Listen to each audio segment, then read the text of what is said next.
আমরা রেডি হয়ে গেছি, মাও রেডি হয়ে গেছে, কিন্তু পান খাওয়া মানে ভীষণ দরকারি। পানটা খেয়ে নিই, এখন বেরিয়ে যাব। এটা না খেলে কি হয় বন্ধুরা? ওটা যারা খায় ওরা বুঝে, বন্ধুরা যারা খায় ওরা বুঝবে, যারা খায় না ওরা বুঝবে না, বলে লাভ নেই। রূপসা তো নতুন ড্রেসটা পরে নিয়েছে।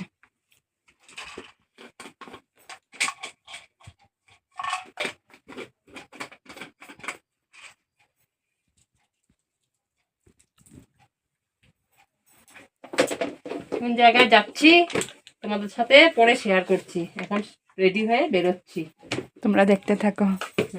এখন আমরা তিনজন বেরিয়ে পড়লাম, হেঁটেই যাব, সামনেই আছে, বেশি দূরে না। আর গাড়ির জন্য হাঁটা যাচ্ছে না, এত গাড়ি, সাইড সাইড দিয়ে যাচ্ছি আমরা, তবু টাইম হয়েছে, তাই আমরা ঠিক 3:30 এসে গেছি। এখানে রাত্রে লাইটিং করবে, ওখান ঢুকছাই বাবু। হ্যাঁ রাত্রে লাইটিং হবে এখানে, লাইট লাগানো। আমরা কোথায় এসেছি জানো গাইস? শিলং ক্লাবে, অনেকদিন পরে। এখানে এসে পৌঁছে গেলাম, পৌঁছে দেখি লোক এখনো পুরোপুরি আসে নাই, 1জন 2জন করে করে আসছে। তারপরে আস্তে আস্তে তো হল ভরছে, আমরাই মনে হয় ফার্স্ট এসে গেছি তাড়াতাড়ি। আর বেশি এসেছি রূপসার জন্য, ও হুড়াতাড়া করেছে, ওর প্রাইজটা না ছুটে যায় তার জন্য। আজকে এসেছি ওদের প্রাইজ নেওয়ার জন্য, কম্পিটিশন করেছিল, কম্পিটিশনের প্রাইজ নেওয়ার জন্য শিলং ক্লাবে আসছি। এখন দেখো আস্তে আস্তে মোটামুটি চেয়ারগুলো সব ভরেই গেল, লোক অনেক লোক হয়েছে। ফাইনালি এখন রূপসার টান আসছে প্রাইজ নেওয়ার, সার্টিফিকেট দিল আর একটা করে ওয়াটার বোতল।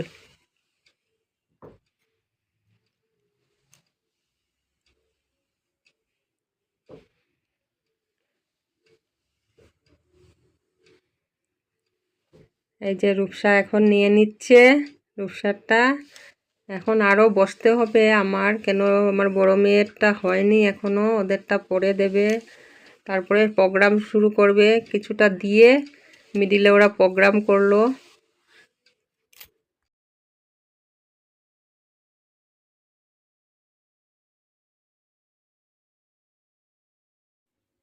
তারপরে এখানে ডক্টর জে.বি. ভট্টাচার্যকেও বুকে দেওয়া হলো, তারপরে PS. Chowdhury, director of health service government of Meghalaya, ওনাকেও দেওয়া হলো ভাষণ। ওরা ভাষণ দিল, শুনলাম বসে, প্রোগ্রামটা হলো। তারপরে আবার নেক্সটে বাকি যা ছিল প্রাইজ ডিস্ট্রিবিউশন সব হলো। হওয়ার পর আমাদেরকে টিফিন দিল, টিফিন খেলাম।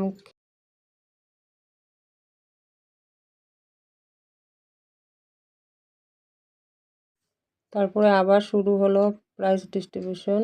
এখন আমার বড় মেয়ে নিয়ে নিচ্ছে সার্টিফিকেট আর ওয়াটার বোতল।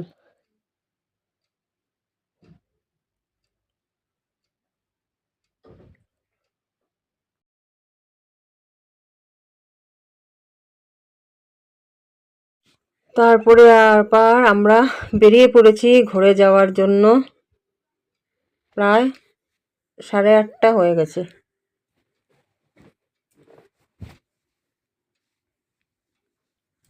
এসেছিলাম বিকেল 3:30, যাচ্ছি 8:30। অনেকটা সময় কাটালাম এখানে, খুব ভালো লাগলো, অনেক লোকের সাথে দেখা হলো, প্রোগ্রাম হলো, ডান্স হলো, গান হলো, রবীন্দ্রসঙ্গীতও হলো। তারপরে তো আমাদের সিঁড়ি নেমে যাচ্ছি, আমরা সিঁড়ি নেমে ঘরে পৌঁছে গেলাম। এখন খালি নামছি।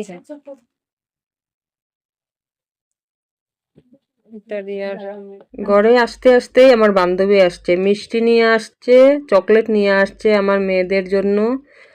আর এদিকে আমি চা বানিয়ে দিয়েছি।